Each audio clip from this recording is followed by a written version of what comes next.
Hello everyone. तो आज हम करने वाले हैं जनरेटिंग फंक्शन। कल हमने किया था कैनोनिकल ट्रांसफॉर्मेशन। तो कैनोनिकल ट्रांसफॉर्मेशन से अगर हम देखें कि हम एक ओल्ड सेट से न्यू सेट की तरफ जा रहे थे, ठीक है, हम एक ओल्ड सेट से न्यू सेट की तरफ जा रहे थे। ये हमारा ओल्ड सेट है और ये हमारा न्यू सेट है, ठीक है। हम ओल्ड सेट से न्यू की तरफ गए। अगर हमने इन दोनों में रिलेशन फाइंड करना हो तो वो हमें कौन बताएगा? जनरेटिंग फंक्शन बताएगा, ठीक है। तो ये है क्या? Relation between old set of coordinates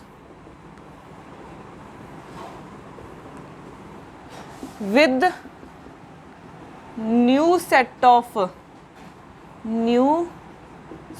of coordinates is given by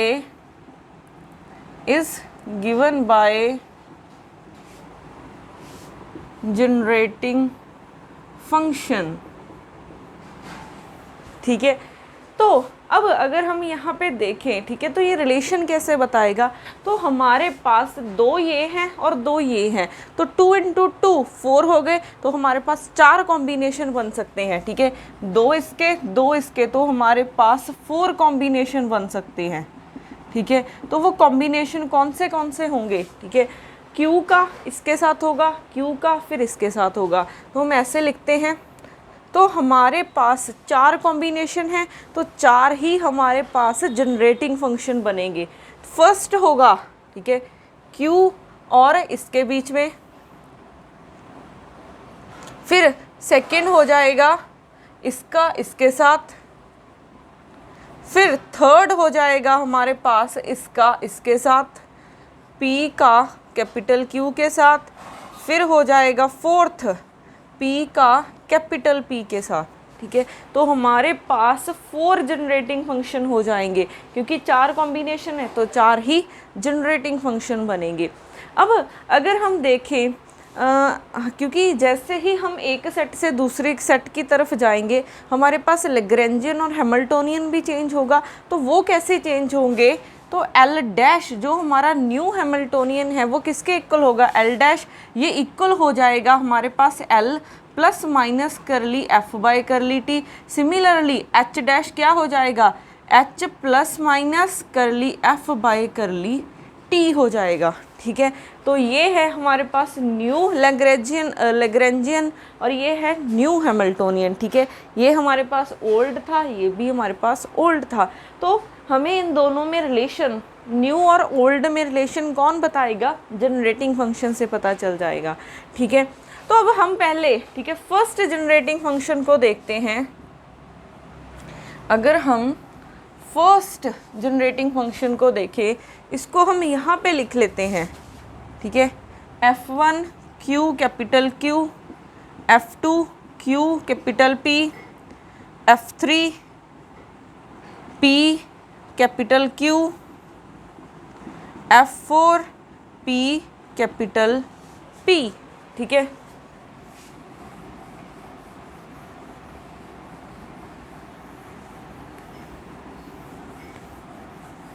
तो अब अगर हम यहाँ पे देखें, हमारे पास फर्स्ट जनरेटिंग फंक्शन है Q और कैपिटल Q, ठीक है। अब यहाँ पे देखो, आपने न्यू के साथ न्यू देखना है और ओल्ड के साथ ओल्ड देखना है। सिर्फ आपने एक मेथड सीखना है। ओल्ड के साथ ओल्ड देखोगे और न्यू के साथ न्यू देखोगे। तो यहाँ पे Q है तो इसके साथ क्या आना चाहिए? P आना चाहिए, ठीक है। यहाँ पे क्या आएगा? कैपिटल P आ जाएगा। तो हमारे पास स्मॉल p की क्या वैल्यू हो जाएगी? करली F1 है ये, F1 बाई, ठीक है, इसके करॉस्पोंडिंग कौन सा बचा है? P। और अगर यहाँ पे कैपिटल Q है तो कौन सा रहता है? Capital P। यही 4 वेरिएबल्स हैं। तो स्मॉल p किसके इक्वल हो जाएगा? ठीक है, ये हो जाएगा करली F1 बाई, ये वेरिएबल लिख देना है आपने। और कैपिटल P किसके इक्वल हो जाएगा? करली F1 बाय, ये लिख देना है आपने, ठीक है। अब सिमिलरली अगर हम F2 की बात करें, F2 हमारे पास क्या है, Q और कैपिटल P। यहाँ पे कौन सा वेरिएबल नहीं है, स्मॉल p, और यहाँ पे कौन सा वेरिएबल नहीं है, कैपिटल Q। तो P किसके इक्वल हो जाएगा, करली F2 बाय करली Q। ठीक है, ये दोनों वेरिएबल का कॉम्बिनेशन, तो Q किसके इक्वल हो जाएगा, करली F2 बाय करली P। ठीक है, उसके बाद F3 क्या है हमारा, P कैपिटल Q का। ठीक है, यही है, तो इसके क्रॉसपॉन्डिंग स्मॉल q नहीं है, इसके क्रॉसपॉन्डिंग कैपिटल P नहीं है, तो स्मॉल q किसके इक्वल हो जाएगा, करली F3 बाय करली P, और P किसके इक्वल हो जाएगा, करली F3 बाय करली Q। ठीक है, ऐसे ही अगर हम फोर्थ की बात करें, ये फर्स्ट है, ये सेकंड है, ये थर्ड है, और फोर्थ F4 हमारा क्या है, स्मॉल p कैपिटल P। तो यहाँ पे स्मॉल q नहीं है और यहाँ पे कैपिटल Q नहीं है, तो स्मॉल q किसके इक्वल हो जाएगा, करली F4 बाय करली P, और कैपिटल Q किसके इक्वल हो जाएगा, करली F2 बाय करली कैपिटल P। ठीक है, तो ये हमारे 4 जनरेटिंग फंक्शन हैं और उनकी कुछ इक्वेशंस हैं, ये आपको पता होनी चाहिए और ये बहुत ही इम्पॉर्टेंट है। ठीक है, अब अगर हम यहाँ पे बात करें, एक पॉइंट आपने नोट करना है, वो पॉइंट आपने क्या नोट करना है कि अगर हम डेरिवेटिव, ठीक है, यहाँ पे लिख लेते हैं कि अगर आप डेरिवेटिव कर रहे हो स्मॉल p और कैपिटल Q के साथ, तो आपने साइन लेना है नेगेटिव। ठीक है, तो अगर आप डेरिवेटिव स्मॉल p और कैपिटल Q के साथ कर रहे हो तो आपने नेगेटिव का साइन लेना है। अगर हम फर्स्ट जनरेटिंग फंक्शन में बात करें तो यहाँ पे तो Q है, ठीक है, यहाँ पे कैपिटल Q है तो नेगेटिव का साइन आ जाएगा साथ में। ठीक है, उसके बाद यहाँ पे तो कोई भी नहीं है दोनों में से। अगर हम यहाँ पे देखें स्मॉल p है तो नेगेटिव, कैपिटल Q है नेगेटिव, यहाँ पे नेगेटिव आ जाएगा। ठीक है, तो पहले तो ये याद रखने हैं, फिर उसके बाद आपने क्या लर्न करना है कि डेरिवेटिव अगर आप करोगे स्मॉल p और कैपिटल Q के साथ तो आपने नेगेटिव साइन लेना है। तो जहाँ जहाँ पे ये वेरिएबल्स आ रहे हैं वहाँ पे आपने नेगेटिव साइन लेना है। ठीक है, तो ये बहुत इम्पॉर्टेंट है, ये आपको पता होने चाहिए। अब हम फाइंड इसके रिलेटेड करते हैं क्वेश्चंस। ठीक है,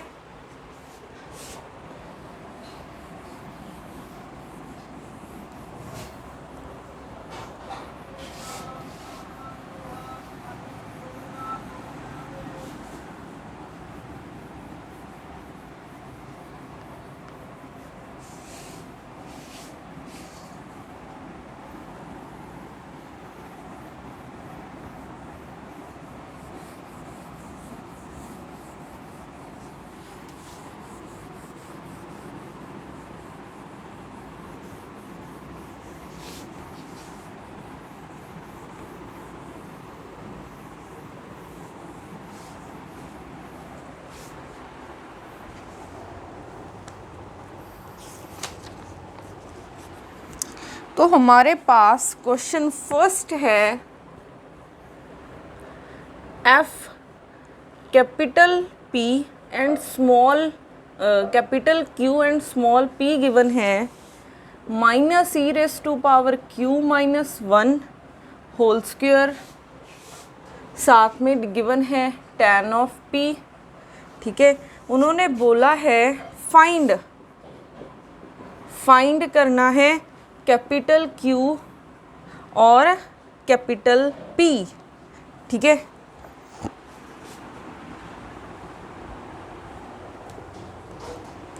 तो हमें यहाँ पे ये f की value means generating function given है और हमें कैपिटल Q और कैपिटल P की वैल्यूज़ फाइंड करनी है।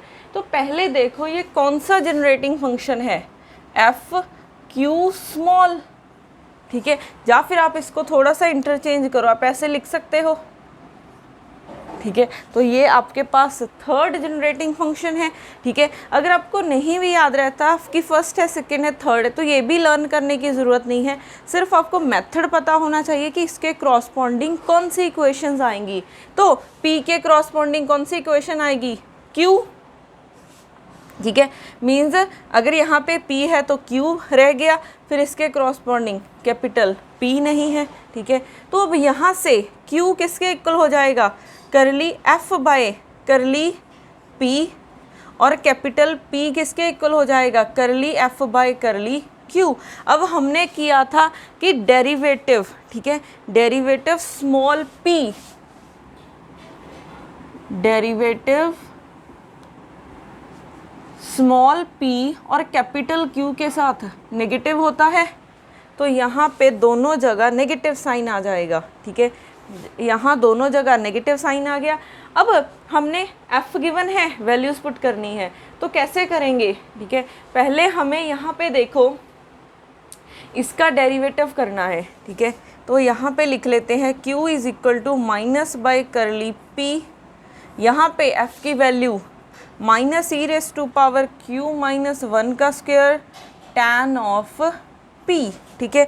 माइनस माइनस प्लस हो गया, तो करली बाय करली P, ठीक है, e raise to power Q minus 1 whole square tan of P। अब उसके बाद देखो Q इज इक्वल टू, अब यहाँ पे हमने स्मॉल p के साथ करना है, तो क्योंकि ये सारे एक दूसरे के ऊपर इंडिपेंडेंट होते हैं तो ये एज अ कांस्टेंट माना जाएगा, तो इसको हम आउटसाइड निकाल लेते हैं। तो derivative of tan p by p, ठीक है, यही बचेगा। तो tan का डेरिवेटिव क्या होता है, tan का डेरिवेटिव हमारे पास सीकेंड स्क्वायर होता है, ठीक है। tan का डेरिवेटिव हमारे पास सीकेंड स्क्वायर होता है, तो ये बन गया। तो हमारे पास Q की वैल्यू ये आ गई, ठीक है, Q की वैल्यू ये आ गई है। बट हमने क्या निकालना था, कैपिटल Q की वैल्यू निकालनी है, तो कैपिटल Q की वैल्यू यहाँ से निकाल सकते हैं, ठीक है। तो यहाँ पे देखो पहले Q बाय इसको इस तरफ ले आते हैं, तो secant square P is equal to e raise to power Q minus 1 का होल स्क्वायर, ये ऊपर जाएगा तो कॉस स्क्वायर बन जाएगा, e raise to power Q minus 1 का स्क्वायर, ये 2 इस तरफ जाएगा तो रूट बन जाएगा, ठीक है, e raise to power Q minus 1, ठीक है। आप इसको ऐसा लिख सकते हो कॉस ऑफ P, ये -1 इस तरफ आके +1, ई रेस टू पावर Q, ये e इस तरफ लॉगरिथमिक बन जाएगा, मीन्स लॉग बन गया, Q कॉस ऑफ P +1, ठीक है, यहाँ पे Q बच जाएगा। तो आपके पास Q की ये वैल्यू आ गई है, ठीक है। अब हमने निकालनी है कैपिटल P की वैल्यू, तो वो कैसे निकालेंगे, यहाँ से इस रिलेशन को यूज़ करेंगे। तो हमारे पास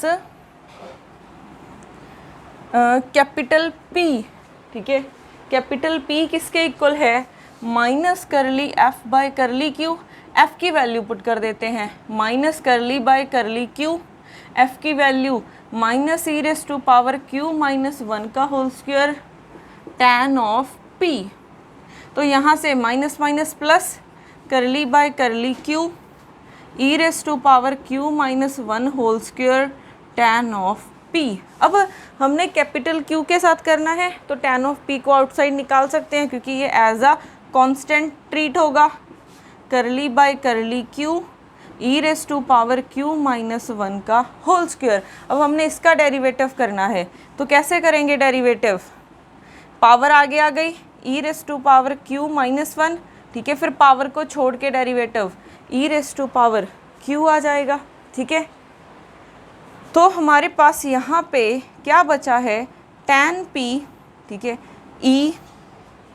अब यहाँ पे देखो, क्योंकि हमने क्या करना है, जो Q और P हैं, ठीक है, इनकी वैल्यूज़ हमने इन टर्म्स ऑफ किसके निकालनी है, मैंने ऑप्शंस नहीं लिखे हैं, तो ये स्मॉल Q और स्मॉल p की टर्म्स में निकालनी है। तो यहाँ पे P की वैल्यू तो आ गई है, स्मॉल p तो है बट कैपिटल Q आ रहा है, तो हमने q की वैल्यू निकाल ली है तो वैल्यू पुट कर सकते हैं। अब देखो यहाँ पे e⁻ की वैल्यू ये है, वैल्यू पुट कर देते हैं,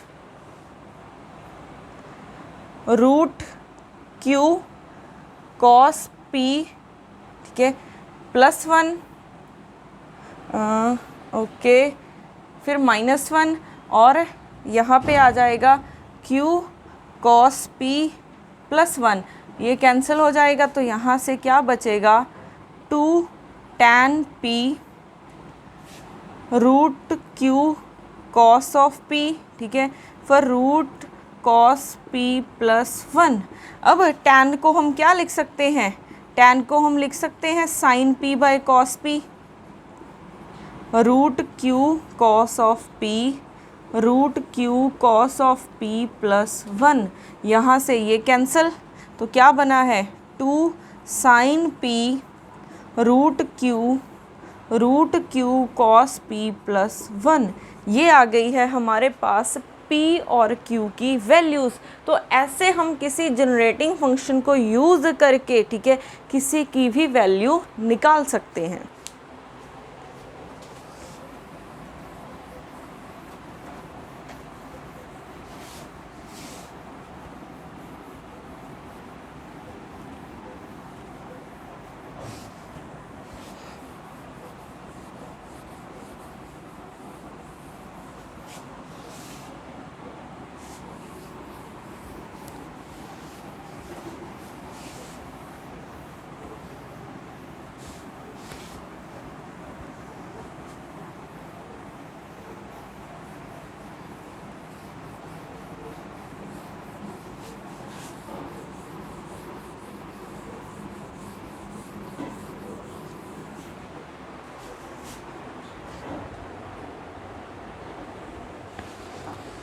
नेक्स्ट क्वेश्चन लिखते हैं इसका, question number 2, find generating function f q और कैपिटल P, ठीक है, फॉर q हमें गिवन है 1/√2 p + q और कैपिटल P हमें गिवन है 1/√2 p - q, ठीक है। अब यहाँ पे देखो हमें अब जनरेटिंग फंक्शन फाइंड करना है और ये इनमें रिलेशन गिवन है, ठीक है। पहले हमें जनरेटिंग फंक्शन गिवन था, ये फाइंड करना था। अब यहाँ पे पहले तो ये देखो कौन सा जनरेटिंग फंक्शन है, ठीक है, स्मॉल q है और कैपिटल P है, इसके क्रॉसपॉन्डिंग स्मॉल p, इसके क्रॉसपॉन्डिंग कैपिटल Q रहता है, तो क्या हो जाएगी p की वैल्यू करली f/करली q, और q की वैल्यू क्या हो जाएगी करली f/करली p, ठीक है। तो यहाँ पे हमने किया था कि स्मॉल p और कैपिटल Q के साथ नेगेटिव साइन आता है जब डेरिवेटिव करेंगे, तो यहाँ पे दोनों ही नहीं है तो दोनों पॉजिटिव रहेंगे। अब देखो यहाँ पे अगर हमने f की वैल्यू निकालनी है, f की वैल्यू निकालनी है तो कैसे कर सकते हैं, यहाँ पे इसको मल्टीप्लाई कर दो तो p dq = df, तो यहाँ पे अगर हम इंटीग्रेशन कर देंगे, ठीक है, यहाँ पे अगर हम इंटीग्रेशन कर देंगे बाय इंटीग्रेशन तो ये क्या हो जाएगा f के इक्वल हो जाएगा, तो f हो जाएगा p × dq, ठीक है। यहाँ से भी निकल सकता है तो क्या हो जाएगा df = q × dp, इंटीग्रेशन कर दो तो यहाँ से f किसके इक्वल आ गया इंटीग्रेशन q, ये, ठीक है, तो हमारे पास यही आया है। अब हमने लिमिट्स इंटीग्रेशन की नहीं डिफाइन की हैं तो यहाँ पे एक कांस्टेंट आ जाएगा, ठीक है, चाहे हम इस कांस्टेंट को लेते ही नहीं हैं फ़िलहाल, ठीक है, पहले इसे ऐसे ही सॉल्व करते हैं। तो f की वैल्यू हमारी यहाँ से भी आ रही है और यहाँ से भी आ रही है, तो अब हमें पहले इंटीग्रेशन करनी है। तो पहले यहाँ पे देखो मुझे स्मॉल p की वैल्यू चाहिए, ठीक है, स्मॉल p की वैल्यू चाहिए और साथ में इंटीग्रेशन किसके साथ कर रहे हैं dq के साथ कर रहे हैं। पहले तो स्मॉल p की वैल्यू निकालते हैं, ठीक है। तो हम क्या कर सकते हैं, अगर हम इन दोनों को ऐड कर दें, ठीक है, अगर हम इन दोनों को ऐड कर दें तो क्या बन जाएगा, ये इक्वेशन 1 है, ये इक्वेशन 2 है। तो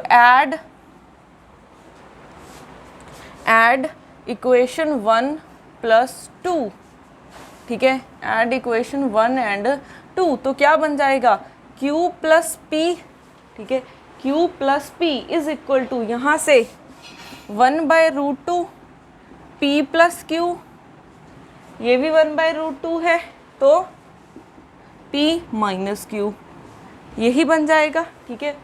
अब हम क्या कर सकते हैं, देखो अगर हम यहाँ पे, ठीक है, ये वाला मेथड अप्लाई करते हैं तो यहाँ पे p q तो कैंसिल हो जाएगा और हमने इंटीग्रेशन भी q के साथ करनी है, ठीक है। हमारे पास, हमें इसे देखो लिख के देखते हैं कि क्या बनेगा, q plus P is equal to, ये 2 टाइम्स हो गया 2/√2 p, ठीक है। तो क्या लिख सकते हैं √2 p, तो हमारे पास p की वैल्यू आ गई है ये, ठीक है। अब यहाँ पे देखो, अगर मैं यहाँ पे वैल्यू पुट करती हूँ, सपोज कर लो मैं यहाँ पे वैल्यू पुट कर देती हूँ q प्लस पी /√2, ठीक है, यहाँ पे साथ में dq, तो क्या होता है, ये तो इंटीग्रेशन, ये तो एज अ कांस्टेंट माना जाएगा, ठीक है, ये तो एज अ कांस्टेंट माना जाएगा क्योंकि ये दोनों इंडिपेंडेंट है, बट ये दोनों कोऑर्डिनेट्स हैं तो ये दोनों इंडिपेंडेंट नहीं है, तो आप इसकी इंटीग्रेशन कैसे करोगे, ठीक है। तो यहाँ पे प्रॉब्लम आ जाती है, आप इसकी इंटीग्रेशन नहीं कर पाओगे। तो एक पॉइंट का ध्यान रखना यहाँ पे कि कभी भी, ठीक है, कभी भी अगर आप p की वैल्यू निकाल रहे हो, ठीक है, जैसे p की मैंने वैल्यू निकाली है तो वहाँ पे कैपिटल P नहीं आना चाहिए, ठीक है। अगर आपने p की वैल्यू निकाली है तो हम इंटीग्रेशन कर रहे हैं q के साथ, तो कैपिटल Q नहीं आना चाहिए, ठीक है, कैपिटल Q नहीं आना चाहिए, तब आप इंटीग्रेशन ही नहीं कर पाओगे। यहाँ पे अगर आप q की वैल्यू निकाल रहे हो तो अगर आपके पास q की वैल्यू में अगर कैपिटल P के साथ कर रहे हैं, अगर स्मॉल p आ रहा है, ठीक है, तब आप इंटीग्रेशन नहीं कर पाओगे, तो इस बात का ध्यान रखना है। तो इस मेथड से हम p की वैल्यू नहीं निकाल सकते, तो हम p की वैल्यू निकालेंगे कहाँ से, तो हम p की वैल्यू, देखो p की वैल्यू निकालनी है हमें, तो यहाँ से निकाल सकते हैं हम, ठीक है, यहाँ से निकाल सकते हैं। तो p√2 is equal to p minus q, ठीक है, तो यहाँ से p की वैल्यू ये इस तरफ आ गया। अब देखो यहाँ पे, ठीक है, dq आ रहा है, कैपिटल Q नहीं आ रहा है, p है वो एज अ कांस्टेंट माना जाएगा क्योंकि q और p इंडिपेंडेंट होते हैं, तो इंटीग्रेशन कर सकते हैं। तो क्या आ जाएगा, f is equal to p into D Q, f is equal to √2 p plus q D Q. f किसके इक्वल हो जाएगा, √2 p, ये कांस्टेंट है तो साथ में q आ जाएगा, प्लस इसके इंटीग्रेशन, क्योंकि q और q के साथ ही हो रही है, ये हो जाएगा, ठीक है, प्लस हम c लेते हैं, लिख लेते हैं, ये क्या है, कांस्टेंट ऑफ इंटीग्रेशन, क्योंकि हमने अपर लिमिट और लोअर लिमिट डिफाइन नहीं की है, ठीक है। तो एक तो हमारे पास f ये आ गया है। अब हम दूसरे को देखते हैं, तो अगर यहाँ से निकालें तो हमें q की वैल्यू चाहिए, ठीक है, q की वैल्यू चाहिए और q की वैल्यू में कैपिटल P नहीं होना चाहिए, तो यहाँ से ही पता चल रही है q की वैल्यू में कैपिटल P नहीं आ रहा है, तो सीधे ही वैल्यू पुट कर देते हैं। तो 1/√2 आ रहा है p प्लस, यहाँ पे भी क्या प्रॉब्लम आएगी, अगर हम ये वाली वैल्यू पुट कर देते हैं, ठीक है, तो अगर हम ये वाली वैल्यू पुट कर देते हैं, देखो ये तो दोनों इंडिपेंडेंट हैं तो कोई प्रॉब्लम नहीं आएगी, बट यहाँ पे कैपिटल P है, यहाँ पे स्मॉल p है, तो ये दोनों तो इंडिपेंडेंट नहीं है, तो हमें इसकी इन दोनों में रिलेशन भी नहीं पता है, तो हम ये वाली वैल्यू यहाँ पे नहीं पुट कर सकते। यहाँ पे अब ये वैल्यू पुट करके आप इसकी इंटीग्रेशन नहीं निकाल सकते, तो हम q की कौन सी वैल्यू पुट करेंगे, ठीक है, हम q की कौन सी वैल्यू पुट करेंगे, अगर हम दोनों इक्वेशंस को ऐड कर लें, ठीक है, दोनों इक्वेशंस को अगर हम ऐड करें तो क्या बन जाएगा, अच्छा, हमने क्या करना है, p रिमूव करना है। सबसे पहले हमें p रिमूव करना है, ठीक है। तो p को रिमूव करने के लिए ऐड नहीं, हम सब्ट्रैक्ट करके देखते हैं, ठीक है। सब्ट्रैक्ट करो इक्वेशन 1 माइनस इक्वेशन 2, तो क्या बन जाएगा, q minus p is equal to 1/√2 p plus Q minus p। ये माइनस है, माइनस माइनस प्लस हो जाएगा, तो p के साथ p cancel, q minus p किसके इक्वल आ गया है, 1/√2 2 टाइम्स q। तो इसको हम लिख सकते हैं √2q।